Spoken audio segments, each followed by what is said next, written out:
जिस रास्ते से दुनिया भर में तेल और गैस का कारोबार होता है, ईरान और खामनेई ने उसे उड़ाने की तैयारी कर ली थी।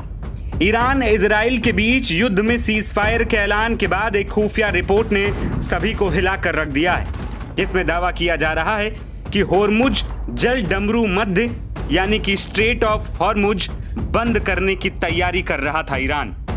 13 जून को इजराइल के हमलों और 22 जून को अमेरिका की जवाबी कार्रवाई के बीच ईरान में एक बड़ी साजिश और तैयारी चल रही थी, जिससे पूरी दुनिया में त्राहिमाम मच सकता था।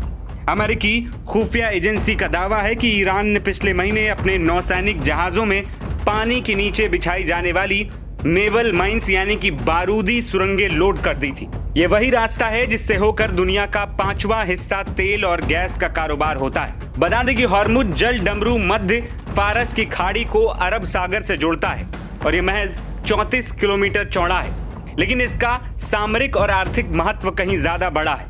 सऊदी अरब, इराक, कतर, यूएई और कुवैत जैसे देशों का कच्चा तेल और गैस इसी रास्ते से निकलता है। यहाँ तक कि ईरान खुद भी इस रूट पर निर्भर है। यही वजह है कि अगर ये रास्ता बंद होता तो वैश्विक ऊर्जा आपूर्ति चरमरा सकती थी और तेल की कीमतें आसमान छू सकती थी। हालांकि अमेरिकी हमले के बाद अंतर्राष्ट्रीय स्तर पर कूटनीतिक दबाव और सैन्य सतर्कता के चलते ये संकट टल गया, कम से कम फिलहाल के लिए। अमेरिकी अधिकारियों का मानना है कि ईरान ने माइंस लोड करके 2 बातें साधी, या तो वो वाकई बंद करने की तैयारी कर रहा था या फिर अमेरिका और उसके सहयोगियों को मनोवैज्ञानिक दबाव में लाने की कोशिश कर रहा था। इस आशंका को और हवा तब मिली जब ईरानी संसद ने 22 जून को होर्मुज को बंद करने का प्रस्ताव पारित किया। हालांकि ये निर्णय अंतिम नहीं था, क्योंकि इसकी मंजूरी देश की सुप्रीम नेशनल सिक्योरिटी काउंसिल को देनी थी। ईरान पहले भी कई बार होर्मुज को बंद करने की धमकी दे चुका है, लेकिन अब तक वो सिर्फ शब्दों तक ही सीमित रहा है।